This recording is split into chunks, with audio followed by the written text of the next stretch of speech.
you know, this is a bad sting that's happened on these people down in Houston, and it's reverberated through the whole market. But I think eventually the one good thing that's come out of this, and that should come out of this, is that the accounting procedures that these Fortune 500 companies use are going to come under close scrutiny, and it's not going to be the oh, well, I'm going to look the other way for you if you look for the other way for me type of situation. Because there's too many people that have lost everything, and the workers, and I don't care whether you're working for GM, Ford, GE, if you have all your money in the company for whatever reasons, you own a tremendous amount of your portfolio, a huge percentage of your portfolio in the company that you're working for, then you better make sure that you have all the options to get out real quick if things start going bad. And these people down in Houston didn't, and they didn't know the truth either. So all these things piled up on them, and these poor people, the employees of Enron, were left holding the stick with huge losses in their retirement portfolio. Social Security is still going to be there for them, and that's a very valid point. Yeah, you know, but one last thing on it. The only, you know, if everyone in the country were to do that, say put 10% of their earnings in Social Security, believe me, I just think that these unscrupulous people would find another unscrupulous way. When you get a whole lot of money coming in at one time, the individual people putting in different mutual funds, that's different. But when you get a whole lot of money together, that's when the stuff starts. So that is why I would say at this time, I think most Americans who had thought about putting their Social Security in the stock market at this time, most of them are just saying no right now. In fact, they just did a recent poll. It's like 63% of the people now are saying that right at this time, until things are straightened out, that there's no way that they would put that one investment that they know they have in the stock market, because they're afraid about that in the first place, that it's not going to even be there. And then not only is it not going to be there, but I'm going to put it in something else where the junk bond kings might get a hold to it. Well, see, those junk bond kings, for every new system, they got a new scam. Like with this 401k thing that happened now, that was a new scam they pulled. What did they do? They had it fixed so where if they changed administrators on one day, 60 seconds later, you couldn't get your money back out because they changed administrators. So there's always going to be what you call an angle for those who want to beat the people. So that's why I wouldn't advise. It would be too much money, and people would it'd be too easy. So I would just advise people just to leave it like it is and just pray that little bit will be there. So sometimes you can reach too far, you know, to getting money. Sometimes you can go too far with it. So that's what I advise people. Once again, until you hear from me, don't put a dime in the stock market from your Social Security. Just hope that'll be there. Let's don't start another big wad of money for them to figure out a way to get their hands on, because you know they'll do it. So let's move along to another one. We got to talk about this recent trick that NAFTA. We just now finding out about NAFTA. What happened with NAFTA? As you know, that's the North American Free Trade Agreement. Well, the attorneys who work for the U.S. Trade Office who drafted the bill drafted something into the bill that American taxpayers can be taken to a secret global tribunal and be sued by multinational corporations for little stuff, like if they get to America and their product can't be sold here for one reason or another, like Methanex, the Canadian company, is suing us for $970 million. Well, that's because the Methanex, whatever it is in their product, it's not standard here. You can't use it here. It doesn't meet emission standards. So they're suing us because they can't pollute the air. Here's what I saw is wrong with NAFTA. It should have been drafted with a NAFTA insurance. Any multinational company that wants to be a part of NAFTA and go through Canada, the United States and America, and Mexico would have to have NAFTA insurance. So Methanex then, here's what would have happened in their case. The insurance company would have found out in the first place whether or not it could be sold here. So that never would have happened. We, Michigan, are the border state. This is where all the big trucks come through right here, and we have absolutely no insurance. As a result, we're getting it in spades. There are billions of dollars of lawsuits against us by these multinational corporations. They are corporations, and it's being ran by former U.S. trade representatives who actually drafted the laws. It looks like a betrayal. It looks like they set America up.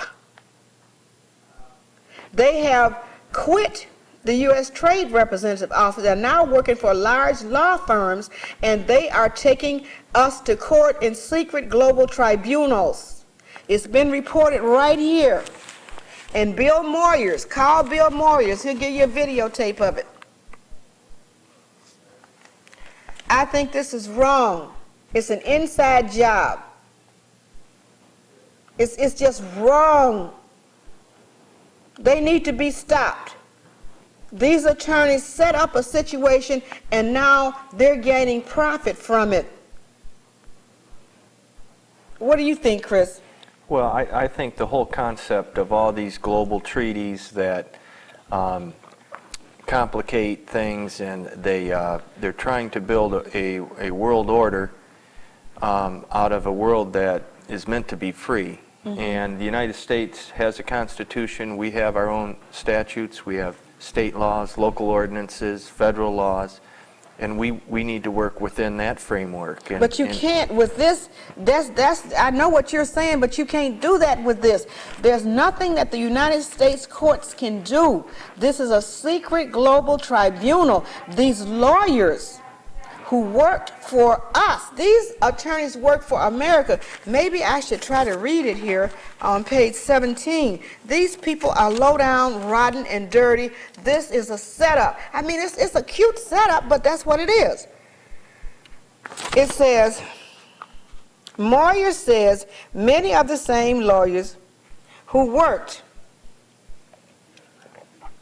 for the U.S. government, namely the U.S. Trade Representative Office, wrote and negotiated NAFTA, have now joined the nation's largest law firms and are filing Chapter 11 claims with this international tribunal that they set up. That is not rocket science. That's an inside job. They drafted the entire NAFTA rules and laws. They set something up within NAFTA that they could get rich off of. And so I'm saying to you, why didn't they draft NAFTA with insurance to protect states and to protect our Constitution and to protect the American taxpayers? Because Chris is absolutely right. We do have our own everything, but it doesn't mean a thing to international trading. And whoever these attorneys are, they need to be called on the carpet. And some member of the House of Representatives or the Senate should introduce a bill and amend the NAFTA treaty to say that you gotta have NAFTA insurance to be a part of this multinational corporation business. And I don't see anything. What's so wrong about that, Chris? What's so wrong about having an insurance to come through our country carrying your material, so if something happened and you can't sell it or whatever, you have an insurance to back you up? What's wrong with that? Why should you be able to sue the American taxpayers because your product doesn't meet our standards or your product doesn't meet a certain state standard? What's wrong with that? I think that's an excellent idea. Well, I think that people that want to do business in our market need to configure their products or services so that they're acceptable to the American buyer and consumer. So, but they don't have to with this sort of thing going on. Well, you know, the thing with NAFTA is NAFTA took many years to draft. Bill Clinton wanted NAFTA. He got NAFTA through. You know, I would pass this off to the unions and the Democratic Party, because they're the ones that are supposed to be carrying the torch for our American laborers. And if we've got something bad in the woodpile as far as NAFTA goes, we need to get that out of there. Well, that's really bad, Chris. And I have been on the phone with Carl Levin's office. I've been on the phone with Mike Rogers' office. I asked them to send me something back in writing explaining to me why you can or cannot require multinational corporations to have NAFTA insurance. And I'm sure that there are quite a few insurance companies out there would be more than happy to underwrite that, because they would be the virtual boss of the whole thing. Like I say, with this Methanex thing, they could have checked where you're going to sell this product, or where. Well, let me call them and see if you can do that. You can't. No, you can't do that. You understand what I'm saying? Mm-hmm. This, like I say, Chris, it'd be the little things. It'd be little stuff that get us in trouble. But what I feel here, I think that these lawyers did this on purpose. Not for 1 minute do I believe that these attorneys didn't know what they were doing. I don't believe it. They left the employee of the government immediately after they drafted this and started suing us. It's a setup. Whatever I tell you people, have I ever told you anything that basically didn't come true, like the voucher system? And then in some states the voucher system is working. Otherwise, everything I tell you, I'm usually right. You need to read this for yourself and try to understand what they've done. Now, I've talked to Carl Levin, and you remember I told you I was going to try to start a fight between Andy Raczkowski and Carl Levin. Well, Andy, as I said, he'd better get on the ball, because Paul is an icon. Carl Levin is an icon. But it would seem to me, if he's such an icon, why didn't he think about that? Carl Levin, if he had said something, well, now wait a minute, we're drafting this bill here. What are we going to do how are we going to make sure that the states are protected? What if America gets sued? Will these people have insurance? What type of insurance are they going to have to travel through America? And Carl Levin didn't say not one word. There's a whole lot of things that Carl Levin hasn't done. It'd be little stuff. What do you think, Chris? I think you have a point. As the world gets smaller and we have better trade and more countries wake up and belly up to the bar and understand that they're going to have to produce a product that the world wants and produce it at a price the world is willing to pay. Mm-hmm.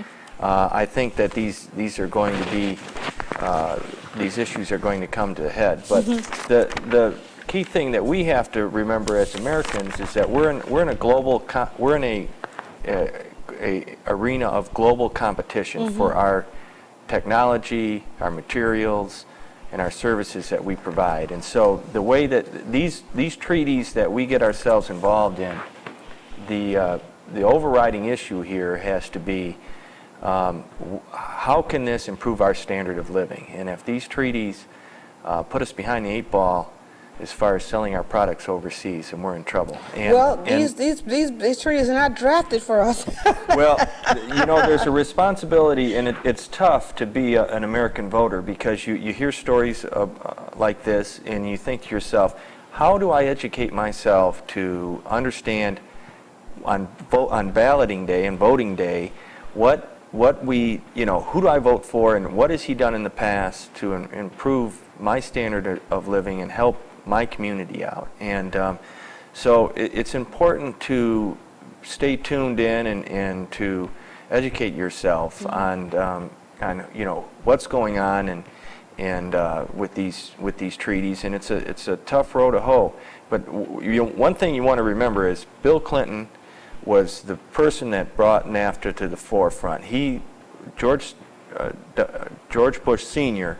passed NAFTA off to Bill Clinton, and then eventually NAFTA got in. So there was bipartisan support for NAFTA. Oh yeah, no. And it got in. Authoritarian. But you know what? I seem to remember Ross Perot saying that you're going to hear a big sucking sound the minute NAFTA is signed. And you know what? NAFTA's been signed, and I haven't heard that big sucking sound. But the big sucking sound is in Mexico. and it's from Mexicans leaving Mexico illegally and coming into here. the United States. That's the big sucking sound. Wow, Chris,